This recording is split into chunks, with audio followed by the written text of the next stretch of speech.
الله أكبر الله أكبر الله أكبر لا إله إلا الله والله أكبر الله أكبر ولله الحمد.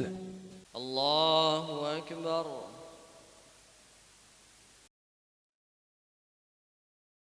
الله أكبر. السلام عليكم ورحمة الله. السلام عليكم ورحمة الله. الحمد لله حمدا كثيرا طيبا مباركا فيه. الله أكبر كبيرا والحمد لله كثيرا وسبحان الله بكرة وأصيلا. اللهم ربنا لك الحمد بما خلقتنا ورزقتنا، لك الحمد بالإيمان ولك الحمد بالإسلام ولك الحمد بالقرآن ولك الحمد بالأهل والمال والمعافاة. أشهد أن لا إله إلا الله وحده لا شريك له وأشهد أن محمدا عبده ورسوله. اللهم صل وسلم وبارك على نبينا محمد وعلى آله وأصحابه أجمعين والتابعين. أما بعد، فيا أيها المسلمون رحمكم الله، أوصيكم ونفسي بتقوى الله فقد فاز المتقون. قال الله تعالى: يا أيها الذين آمنوا اتقوا الله حق تقاته ولا تموتن إلا وأنتم مسلمون. الله أكبر الله أكبر الله أكبر walillahil hamd. Ma'asyiral muslimin, jamaah salat Idul Fitri di komplek Masjid Jami Al-Um, komplek pesantren Al-Um rahimakumullah. Alhamdulillah, kita bersyukur kepada Allah Subhanahu wa taala pada pagi hari yang penuh berkah ini kita dikaruniai kesempatan untuk menyambut hari raya Idul Fitri tahun 1445 Hijriah dengan penuh sukacita. Setelah berhasil melaksanakan berbagai amal ibadah dan ketaatan di bulan suci Ramadan, bulan penuh rahmat, berkah serta ampunan. Selanjutnya, dalam kondisi apapun, setiap kali ia datang, kita sambut Idul Fitri dengan rasa syukur dan gembira. Kita sambut dengan menyerukan satu jalinan kalimat-kalimat suci dan mengumandangkan rajutan kalimat-kalimat tauhid. Dengan kalimat takbir Allahu Akbar, kita mengagungkan Allah yang maha besar. Dengan kalimat tauhid la ilaha illallah, kita mengesahkan Allah sebagai satu-satunya Tuhan yang berhak disembah. Dan dengan kalimat tahmid alhamdulillah walillahil hamd, kita mensyukuri berbagai nikmat Allah yang maha pengasih lagi maha pemurah yang tidak hitung jumlahnya. Allahu Akbar Allahu Akbar Allahu Akbar walillahil hamd. Ma'asyiral muslimin rahimakumullah, kita semua sepakat bahwa yang dicari manusia di seluruh dunia, apapun bangsanya, sukunya, rasnya, bahkan agamanya, adalah sama, yaitu kehidupan yang tentram, damai, sejahtera, bahagia, dan penuh keberkahan. Nah, dalam konsep Islam, semua itu akan bisa kita dapatkan manakala kita bisa mewujudkan dengan benar iman, takwa, amal soleh, dan ketaatan kepada Allah Subhanahu wa taala. Allah berfirman, fattaqullaha ya ulil albabi la'alakum tuflihun. Maka bertakwalah kepada Allah wahai orang-orang yang berakal sehat agar kamu beruntung. Surat Al-Maidah ayat 100. Untuk beruntung harus bertakwa. Lawan beruntung adalah orang-orang yang rugi. Maka orang bertakwa adalah orang yang beruntung dunia akhirat. Wa may yattaqillaha yaj'al lahu makhraja wa yarzuqhu min haitsu la yahtasib. Siapa yang bertakwa kepada Allah, niscaya dia akan membukakan jalan keluar baginya dan menganugerahkan kepadanya rezeki dari arah yang tidak disangka-sangka. Surat At-Tolak ayat 2 dan 3. Allah mengatakan dalam ayat ini, siapa yang bertakwa kepada Allah diberikan jalan keluar. Jalan keluar dari apa? Para ulama tafsir menyampaikan jalan keluar dari semua kesulitan, baik kesulitan hidup di dunia dan lebih di akhirat. Dan kemudian juga diberikan rezeki dari jalan yang dia tidak menyangkanya. Dan di akhir ayat 4 Allah berfirman, "Wa may yattaqillaha yaj'al lahu min amrihi yusra." Siapa yang bertakwa kepada Allah, niscaya dia menjadikan kemudahan baginya dalam urusannya. Maka orang-orang yang bertakwa selalu diberikan jalan keluar, diberikan rezeki dan diberikan kemudahan. Apa itu takwa? Takwa itu orang yang berhati-hati, orang yang takut kepada Allah, takut berbuat dosa. Karena itu dia melaksanakan semua perintah Allah dan menjauhi larangannya. Itu namanya takwa. Kalau itu bisa diwujudkan, maka janji-janji Allah akan sampai kepadanya. Allahu Akbar, Allahu Akbar, Allahu Akbar, walillahil hamd. Ma'asyiral muslimin rahimakumullah.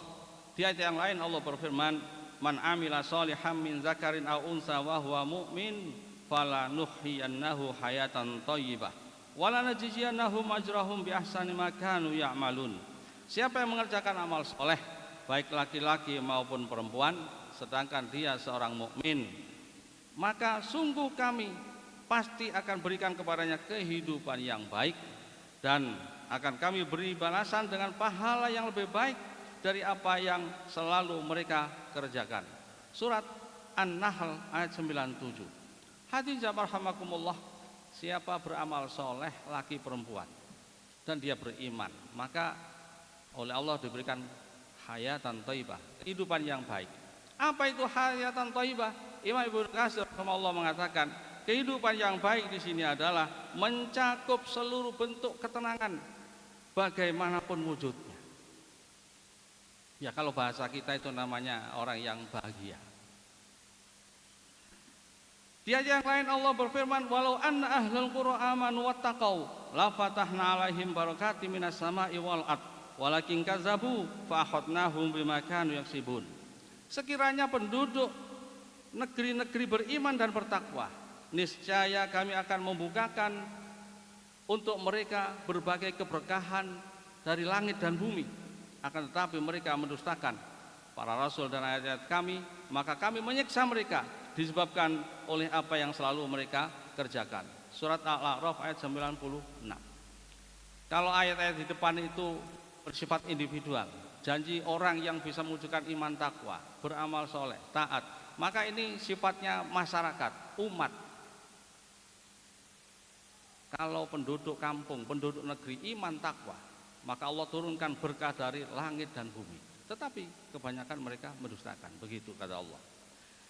Dari ayat-ayat ini dan banyak ayat lain yang tidak disebutkan di sini, para ulama mengambil kesimpulan bahwa iman, takwa, amal soleh dan berbagai bentuk ketaatan kepada Allah akan mendatangkan kebaikan, mendatangkan keselamatan, mendatangkan kesejahteraan, rezeki dan kebahagiaan dunia akhirat. Ini kunci pertama supaya hidup kita lapang, penuh berkah, tidak sempit. Sebaliknya, berbagai kemaksiatan dan kedurhakaan kepada Allah akan mendatangkan bencana, fitnah, kesusahan dan kesengsaraan, baik dunia maupun akhirat. Dalilnya adalah surat Al-A'raf ayat 96 tadi. Di akhir ayat Allah mengatakan, "Walakin kazzabu fa akhadnahum bima kanu yaksibun." Kalau penduduk negeri iman takwa dibukakan berkah dari pintu langit dan bumi, tapi kebanyakan mereka mendustakan. Maka kami siksa mereka disebabkan oleh perbuatan mereka. Di ayat yang lain Allah berfirman, "Wa ma asabakum min musibatin fa bima kasabat aydikum wa ya'fu an katsir." Musibah apapun yang menimpa kamu adalah karena perbuatan tanganmu sendiri dan Allah memaafkan banyak kesalahanmu. Surat Asy-Syura ayat 30. Bencana musibah menimpa kita karena tangan kita, bima kasabat aydikum. Apa yang dimaksud ini? Para ulama tafsir menjelaskan, itu karena dosa-dosamu. Perbuatan tanganmu adalah dosa-dosamu. Ma'asyiral muslimin rahimakumullah, ini kunci kedua. Agar hidup kita lapang, penuh berkah dan tidak sempit, maka jauhi, hindari maksiat. Karena maksiat menghilangkan nikmat dan mendatangkan madharat, bencana dan kesusahan lainnya, baik dunia maupun akhirat. Masyarakat muslimin rahimakumullah, kunci ketiga agar kita hidupnya tidak sempit, ikuti petunjuk Quran, laksanakan perintahnya, jangan meninggalkan petunjuknya. Jika ini yang dilakukan, maka Allah akan memberikan hidup yang sempit. Kalau dia berpaling dari Quran maksudnya.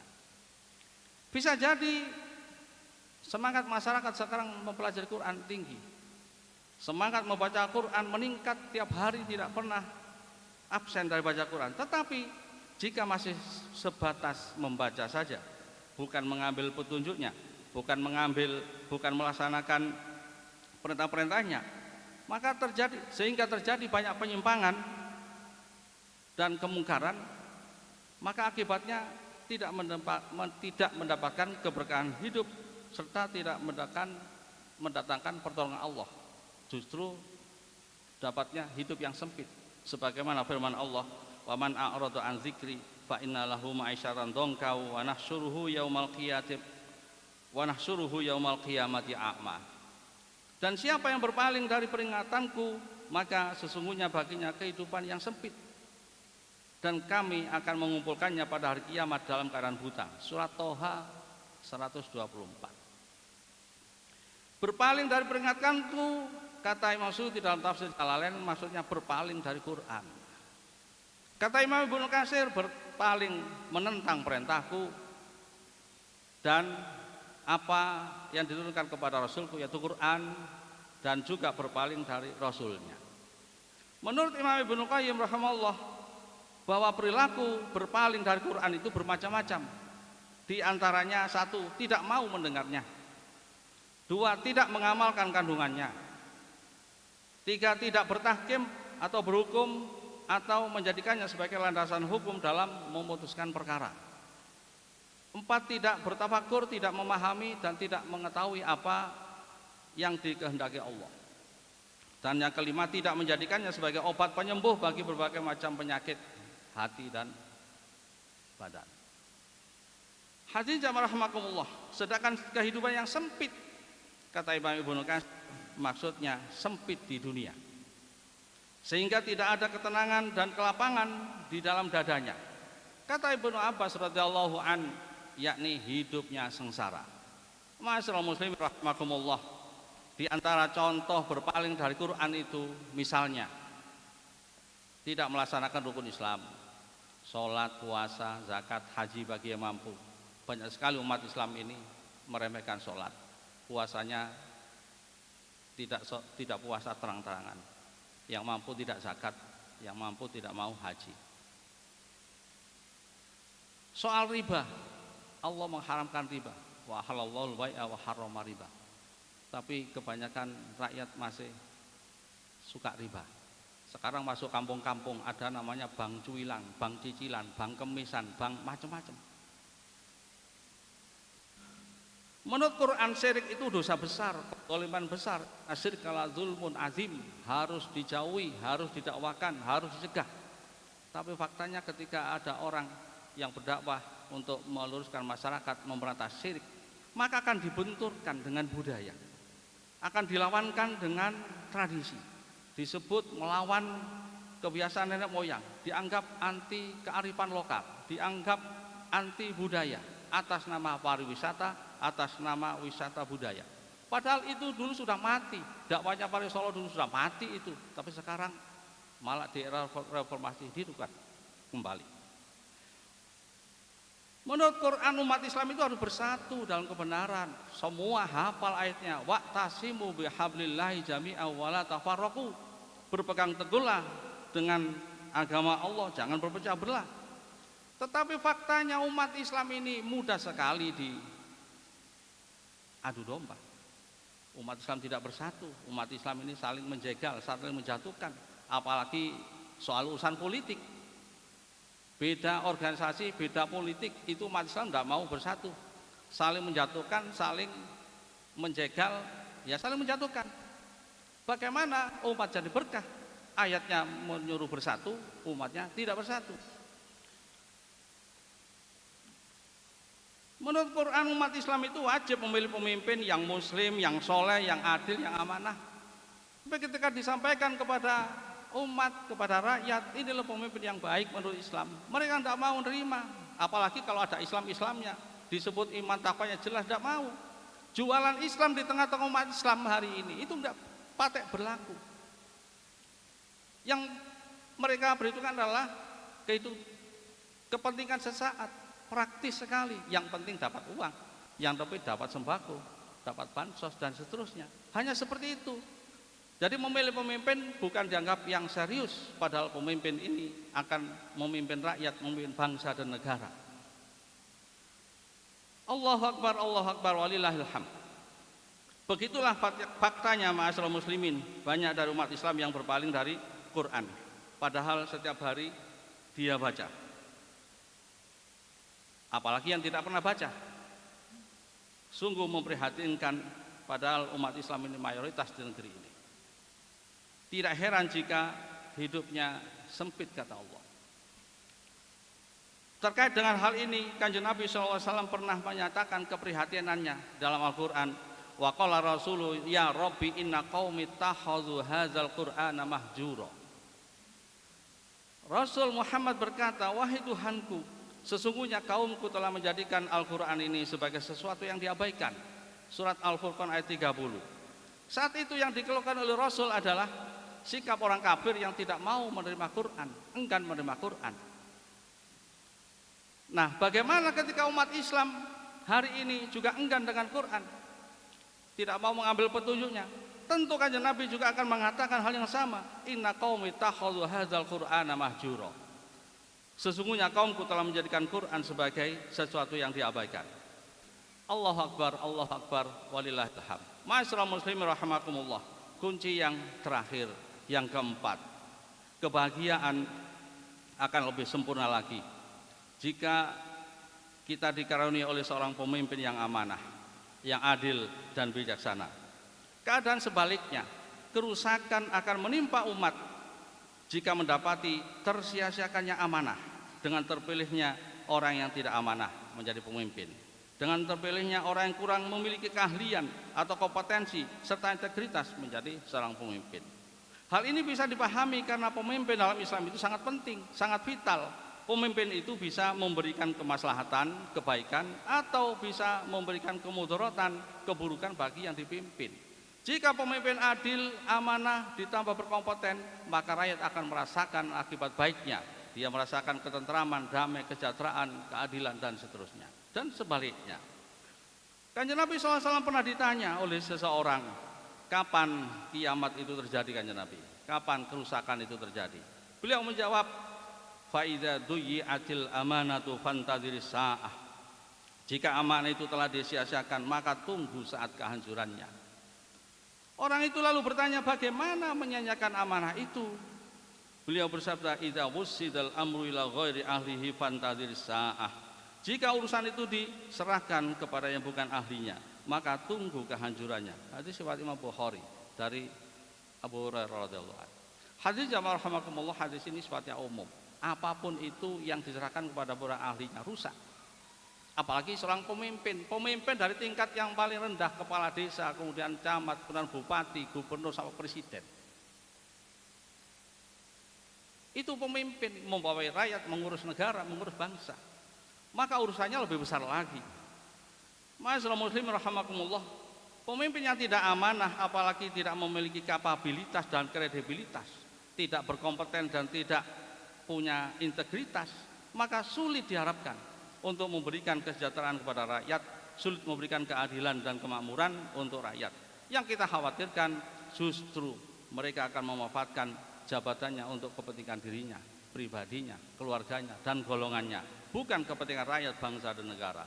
Ma'asyiral muslimin rahimakumullah, dalam konteks Indonesia, amanah itu telah disebutkan dalam konstitusi kita UUD 1945, baik dalam pembukaannya maupun dalam pasal-pasalnya. Di alinea 4 pembukaan UUD 45 disebutkan amanah itu ada 4. Pertama, melindungi segenap bangsa dan seluruh tumpah darah Indonesia. Artinya negara, pemerintah menciptakan rasa aman, melindungi seluruh rakyat Indonesia dimanapun, termasuk di luar negeri. Tidak boleh ada yang ketakutan, tidak boleh ada rakyat yang dipersekusi. Mereka harus dilindungi secara hukum. Semua warga negara sama kedudukannya di depan hukum dan pemerintahan. Itu bunyinya konstitusi. Kedua, memajukan kesejahteraan umum, maksudnya membuat rakyat sejahtera, makmur, tidak ada yang kekurangan, bahkan tidak ada yang kelaparan.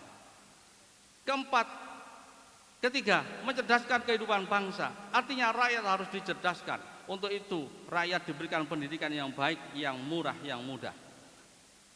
Keempat, ikut melaksanakan ketertiban dunia, artinya ikut aktif dalam kancah perdamaian dunia, seperti membela rakyat Palestina yang terjajah, sebagaimana sudah dilakukan oleh Presiden RI pertama Bapak Soekarno dulu sampai hari ini. Juga aktif dalam kawasan Asia Afrika, sebagaimana dilakukan oleh Presiden Soekarno tahun 55 dulu, mengadakan konferensi Asia Afrika di Bandung yang melahirkan Dasar-Sila Bandung. Itu semua amanah konstitusi yang diberikan oleh para pendiri negara ini tahun 45 dulu. Kemudian di pasal 33 ayat 2 UUD 45 disebutkan cabang-cabang produksi yang penting bagi negara dan yang menguasai hajat hidup orang banyak dikuasai oleh negara. Pasal 33 ayat 3, bumi dan air dan kekayaan alam yang terkandung di dalamnya dikuasai oleh negara dan dipergunakan untuk sebesar-besar kemakmuran rakyat. Masyaallah muslimin rahimakumullah, itulah amanah yang dibebankan kepada pemimpin ini yang tertuang dalam UUD 45 yang harus ditunaikan. Apakah pemimpin itu ada di legislatif, anggota DPR MPR, atau eksekutif, presiden dan para menterinya, dan yudikatif, para mahkamah, apakah di MA, di MK, di KY. Kalau 78 tahun ini kita merasakan belum terwujudkan itu semua, barangkali seperti yang disampaikan oleh para ahli, memang masih ada masalah. Mengelola negara ini masih belum profesional, belum transparan. Yang kedua mungkin karena banyaknya korupsi, dan yang ketiga karena negara ini dikuasai oleh para pemilik modal yang disebut oligarki. Maka kita harus cerdas, rakyat harus cerdas supaya bisa memimpin pemimpin yang adil, amanah, dan bisa mengontrol, mengawasi pemerintah, karena sistem demokrasi itu melibatkan keterlibatan rakyat. Hadirin jamaah rahimakumullah, demikian yang kami sampaikan, bahwa 4 kunci agar hidup kita ini lapang, penuh berkah dan tidak sempit, baik secara individu maupun umat, masyarakat, warga, bangsa. Pertama adalah mewujudkan iman, takwa dan ketaatan kepada Allah. Yang kedua, menjauhi maksiat. Yang ketiga, berpegang pada Quran, bukan berpaling dari Quran. Dan yang keempat, kita dikaruniai pemimpin yang adil, yang amanah. Mudah-mudahan Allah menerima semua amal ibadah kita selama bulan suci Ramadan, sholat kita, qiyamul lail kita, qiraatul Quran kita, sedekah kita, zikir kita, istighfar, dan semua ibadah yang kita laksanakan di bulan suci Ramadan. Amin ya rabbal alamin. Allahu akbar, Allahu akbar, la ilaha illallah, wallahu akbar, Allahu akbar walillahil hamd. Nas'alullaha ta'ala bi asma'ihi al-husna wa sifatihil ulya ayyataqabbala minna siyamana wa qiyamana wa ja'al lana minal aidin al-faizin. Allahumma salli ala nabiyyina Muhammad, Allahumma salli wa barik ala nabiyyina Muhammad wa ala alihi wa ashabihi wa tabi'ihi bi ihsanin ila yaumiddin. Allahumma ighfir lil muslimina wal muslimat wal mu'minina wal mu'minat wa alif baina qulubihim wa aslih dzata bainihim wansurhum ala tuqaduhim. Allahumma ansur ikhwanana al muslimina fi Filistin. Allahumma anjil muslimina wal mujahidina fi Filistin. Allahumma sud wa ta'aka al kafirin yahudi Israel wa surakahim wa ja'alhum sinina kasin Yusuf. Allahumma al-anka wartal musyrikina wal mulhidin wal munafikin alladzina yasudduna an sabilik wa yukadzibuna ar-rasulik wa yaqtuluna. Allahumma khaliq baina kalamatihim wa zalzil aqdamahum wa anzil bihim ba'sakal ladzil aturaduhum an qaumul mujrimin. Allahumma inna nasta'inu bi rahmatika ya arhamar rahimin. Allahumma taqabbal minna siyamana wa qiyamana wa tabudana wastajib du'aana waghfir khatayana wansur ala man adana. Allahumma ja'al idana sa'idan wa amalana salihan rasyida. Allahumma munna alaina bi'adatil masjidil aqsa ila biladil muslimin wa bi tahriri awtanihim min barasihi a'daik ya hayy ya qayyum ya rabbal alamin. Rabbana atina fid dunya hasanah wa fil akhirati hasanah wa qina adzabannar. Wa sallallahu ala nabiyina Muhammadin wa ala alihi wa sahbihi ajmain wa tabi'ina wa man tabi'ahum bi ihsanin ila yaumiddin. Walhamdulillahi rabbil alamin. Wassalamualaikum warahmatullahi wabarakatuh.